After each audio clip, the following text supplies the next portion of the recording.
KTO Radio présente À haute voix, la lecture intégrale des œuvres spirituelles majeures. Aujourd'hui, l'Oblat de Joris Karl Huysmans.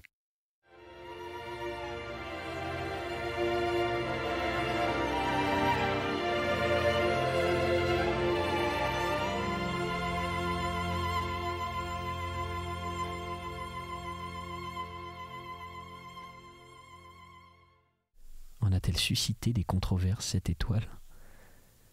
Mais est-ce que toutes les hypothèses des astronomes me semblent, avec leurs inévitables bévues, inhabiles ?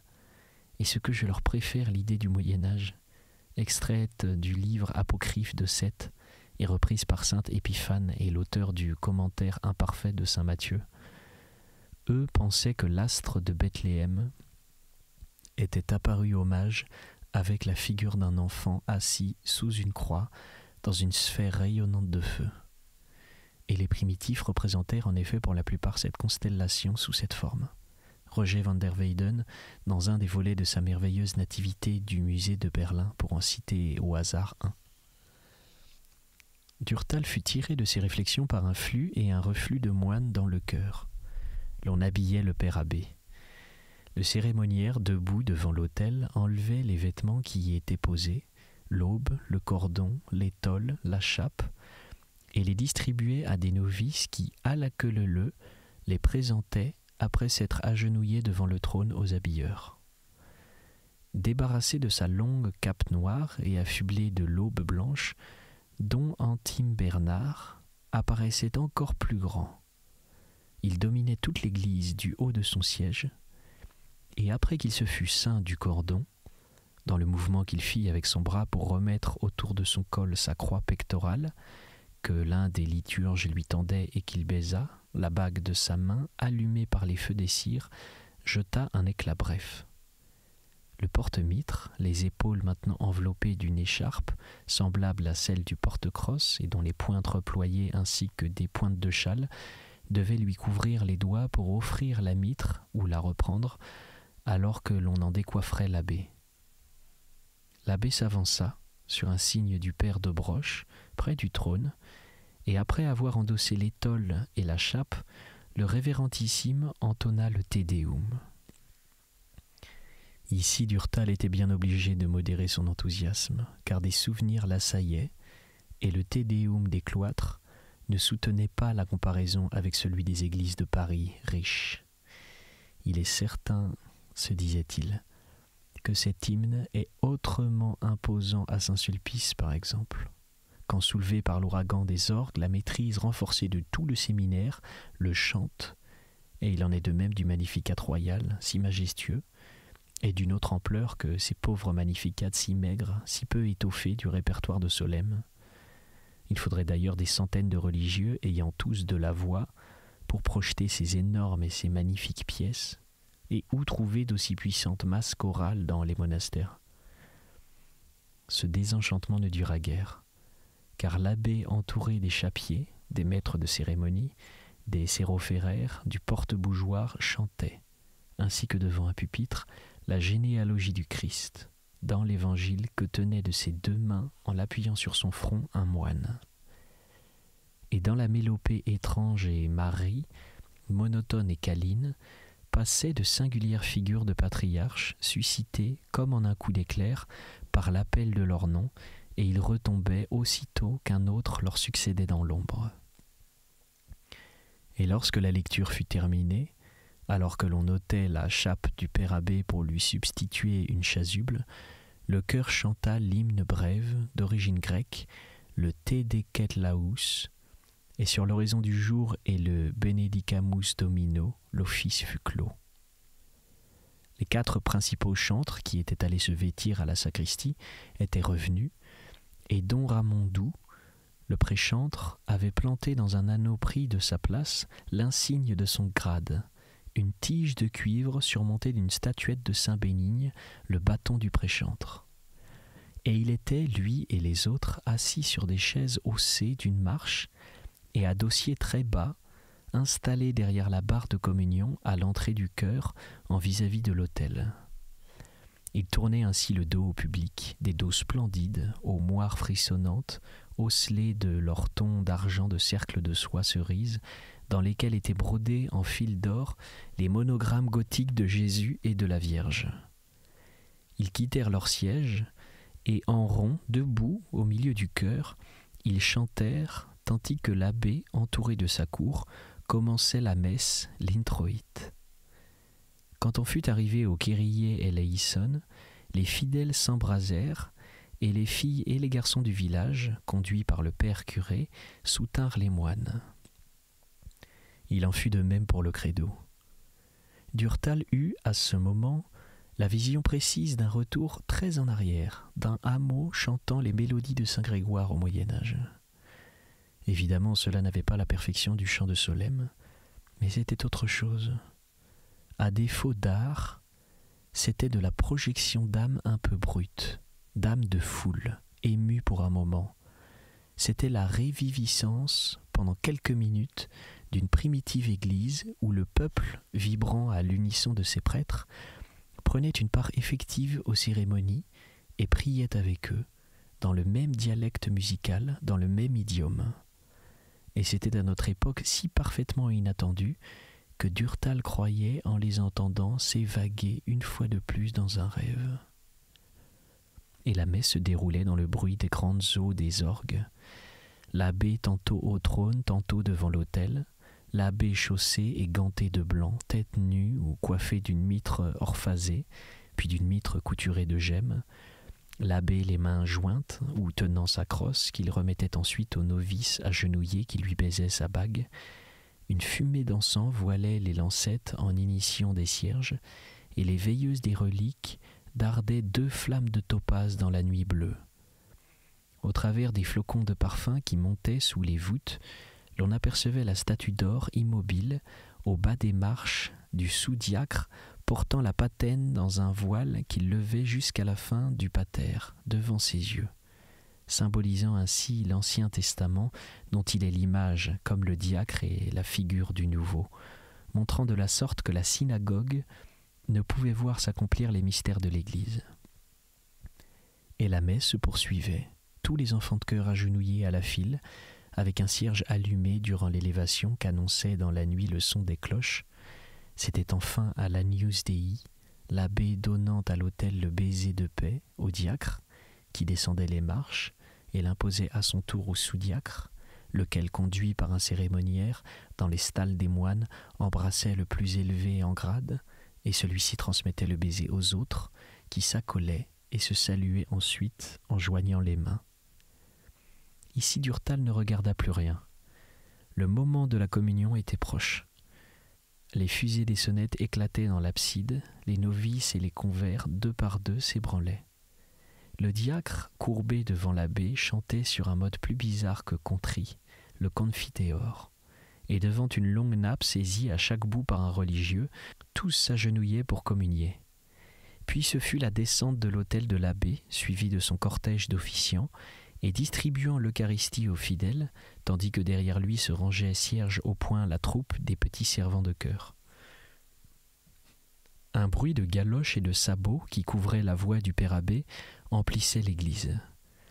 L'on entendait prononcer à l'italienne en ou Corpus Christi, et le reste s'éteignait dans un vacarme de pas, et revenu à sa place, Durtal oublia la liturgie, la messe, se bornant à implorer du Seigneur le pardon de ses fautes et le bannissement de ses maux. Il revint vaguement à lui, alors que le père abbé, mitré, debout, appuyé sur sa crosse, chantait la bénédiction pontificale. Sit nomen Domini benedictum. Et tous les moines répondaient Ex hoc nunc et usque in saeculum. Adjortorium nostrum in nomine Domini, qui fecit celum et terram. Benedicat vos omnipotens Deus Pater et Filius et Spiritus Sanctus. Et à chaque nom des personnes invoquées, il traçait en l'air sur la foule un signe de croix à droite, au milieu, à gauche de l'autel. Durtal, tandis que l'on préludait aux laudes, se retira. Il ne sentait plus ses pieds tant il avait froid. Madame Bavoil vint le rejoindre avec des lanternes qu'ils allumèrent à la sortie.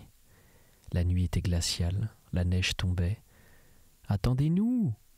C'était mademoiselle de Garambois qui, emmitouflée de fourrure et accompagnée de son oncle, les appelait.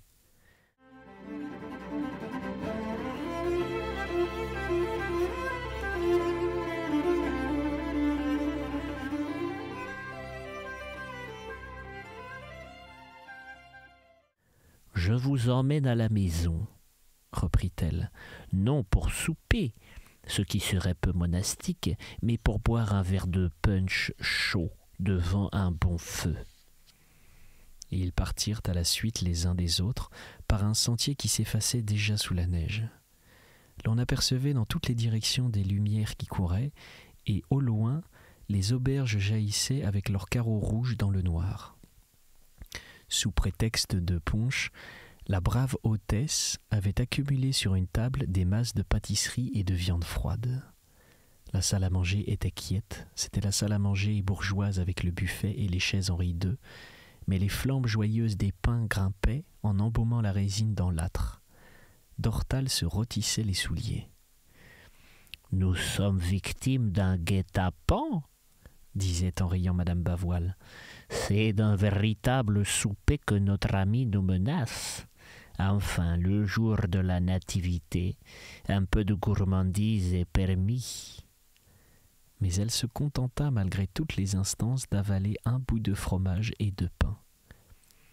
La nuit continuait à choir, les feux des lanternes avaient disparu sur les routes, des hurlements d'ivrognes retentissaient de toutes parts, les paysans ribotaient au sec. « Quel dommage, ils étaient si bien tout à l'heure quand ils chantaient avec les religieux, » remarqua madame Bavoil.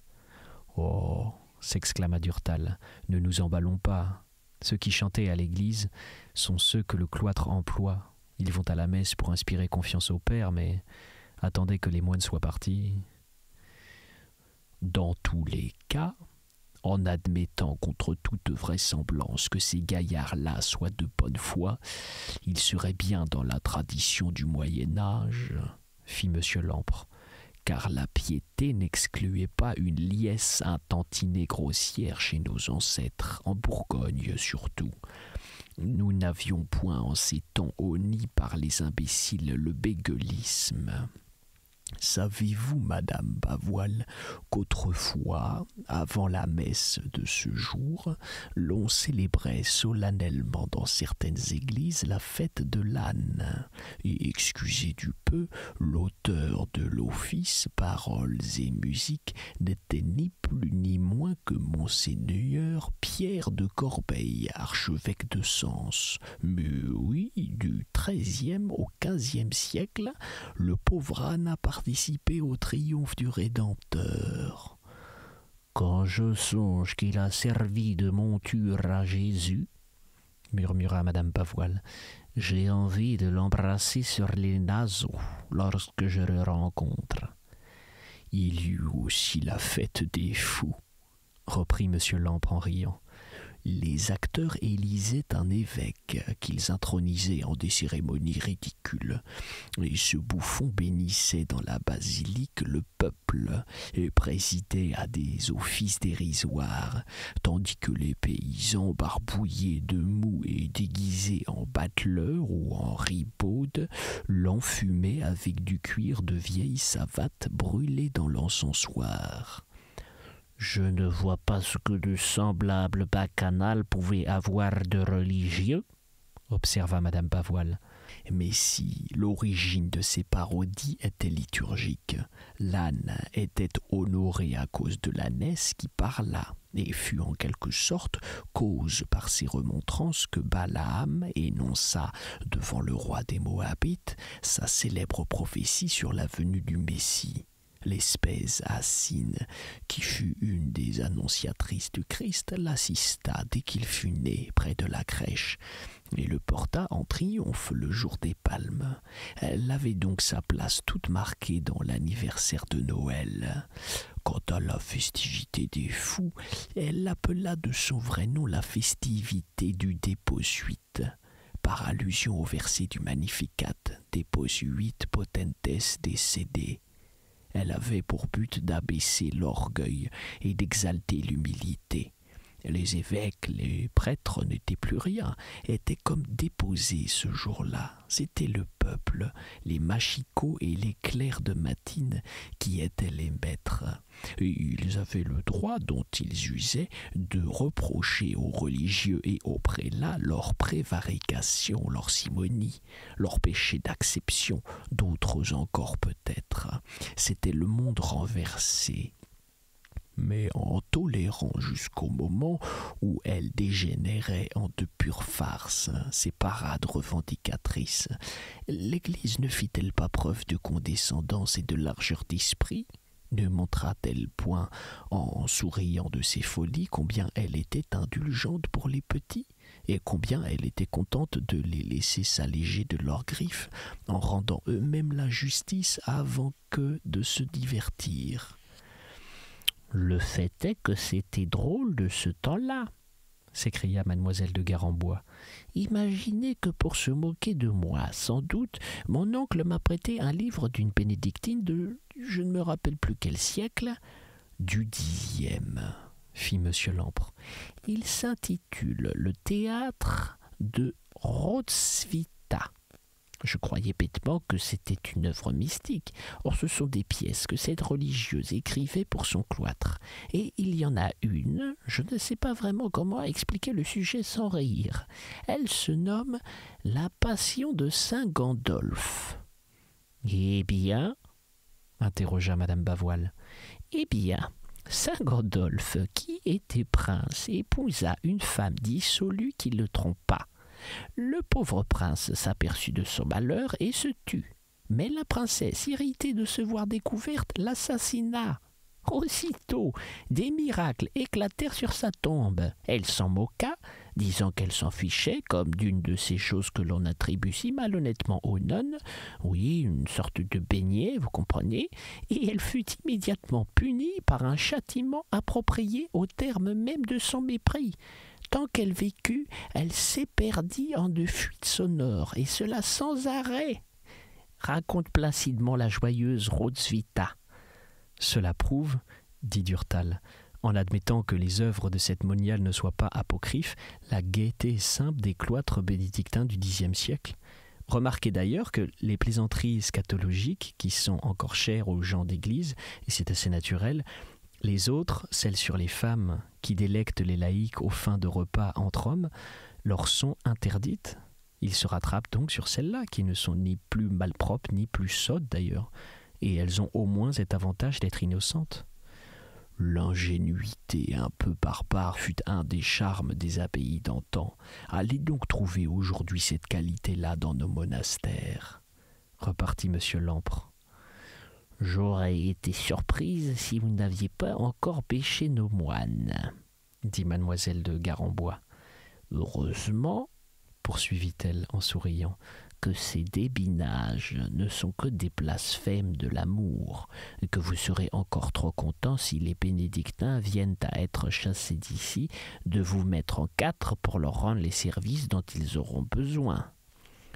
Je serai sans doute encore assez godiche pour cela, fit en riant monsieur Lampre.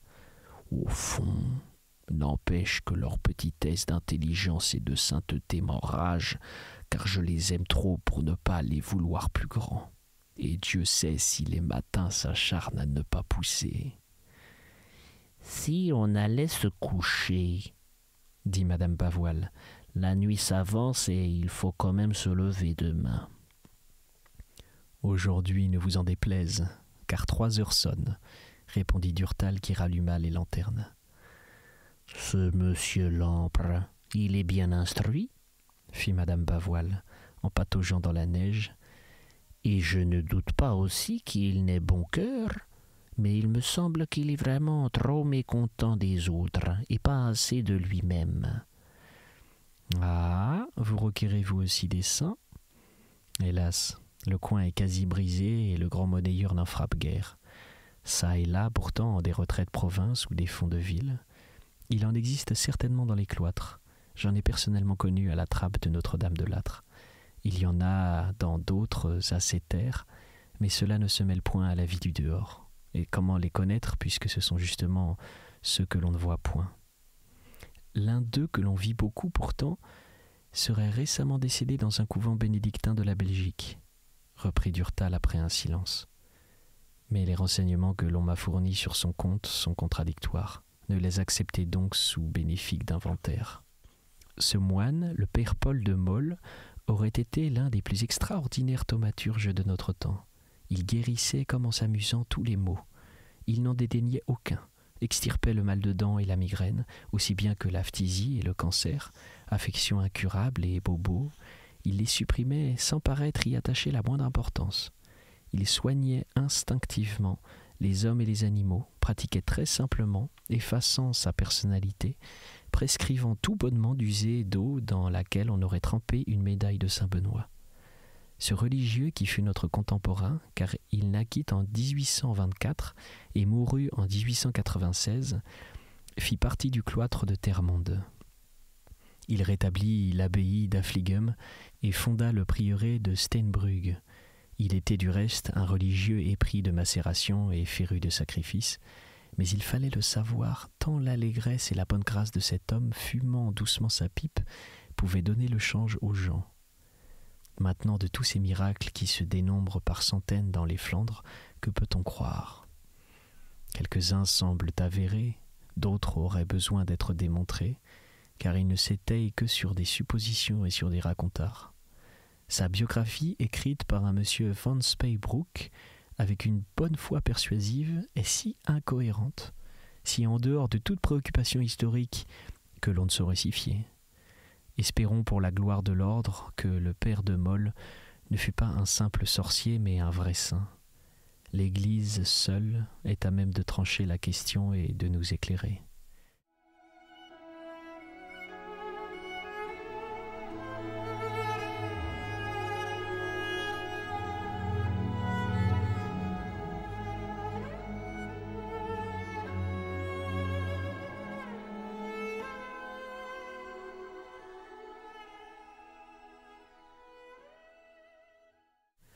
Chapitre 8. Il y eut une détente. Le vent devint moins âpre. Le soleil, qui semblait perdu, reparut par instants dans le ciel de fer et blondit de ses lueurs furtives le sol. Ce fut un réveil momentané du jardin. Les arbustes vivants sortirent d'une terre qui paraissait morte. Les buis, aux petites feuilles orangées, creusées en cuillère et devenues cassantes sous le doigt, des genièvres aux aiguilles bleuâtres et aux grains fripés d'un indigo noir surgirent comme d'une sorte de couche de cassonade striée par le gel qui fondait, de filets blancs.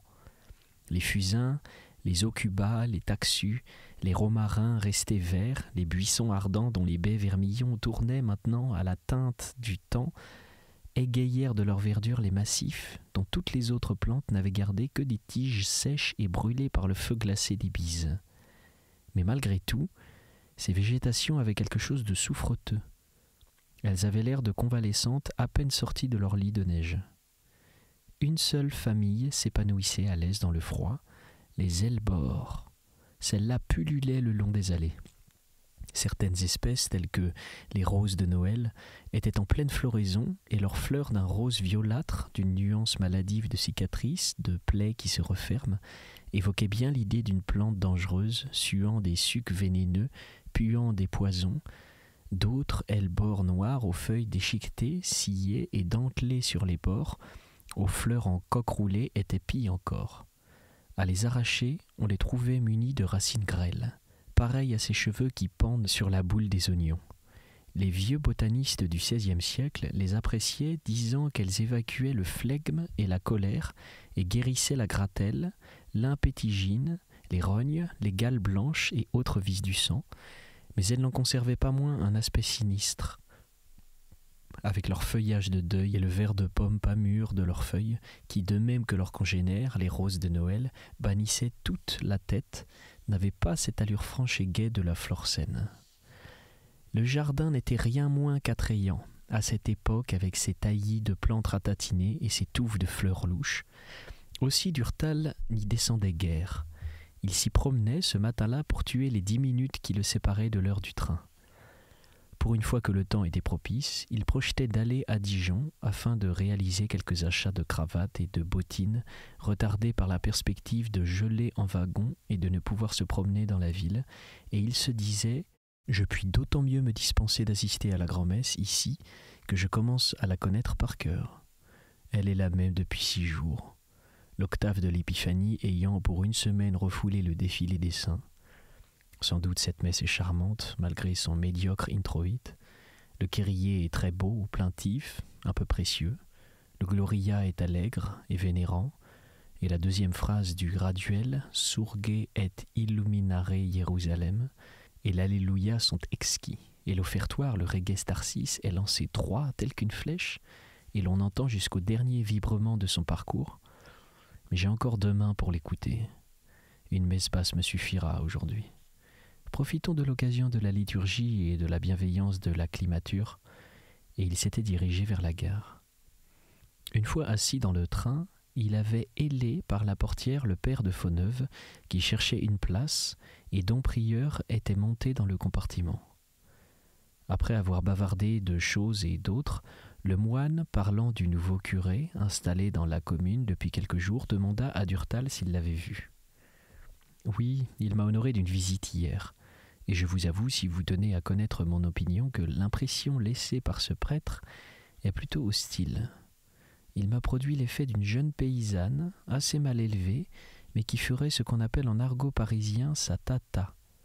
Il a une façon de se tortiller sur sa chaise, de coqueter, de jouer de l'éventail, d'esquisser des gestes de fillette appréhendant, tout en le désirant, un rapt qui ne me dit rien qui vaille. Je lui ai pratiqué dans la conversation quelques pesées sur l'âme, pour la forcer, et j'y ai découvert, en su d'un insens absolu de la mystique et de la liturgie, une vanité qui vous amènera, j'en ai peur, mon père, bien des ennuis. Mais voyons, et ces réparations que l'on a commencées à la cure avancent-elles ? Oui. Le maire et le conseil municipal du moment, qu'il ne s'agit plus des moines, se montrent aimables. Ils avaient toujours refusé, tant que nous occupions le presbytère, de remettre même une ardoise au toit. Mais maintenant, tout socialiste qu'ils soient, ils miment des risettes et tâchent d'amadouer leur nouveau pasteur. Leur jeu est évidemment de nous brouiller avec lui. J'espère qu'ils n'y réussiront pas. Nous sommes résolus, du reste, à lui céder autant que possible pour éviter tout conflit. D'ailleurs, si ce petit curé est, je vous l'accorde, un peu prétentieux et infatué de lui-même, il n'en est pas moins très bien disposé à notre égard et très gentil.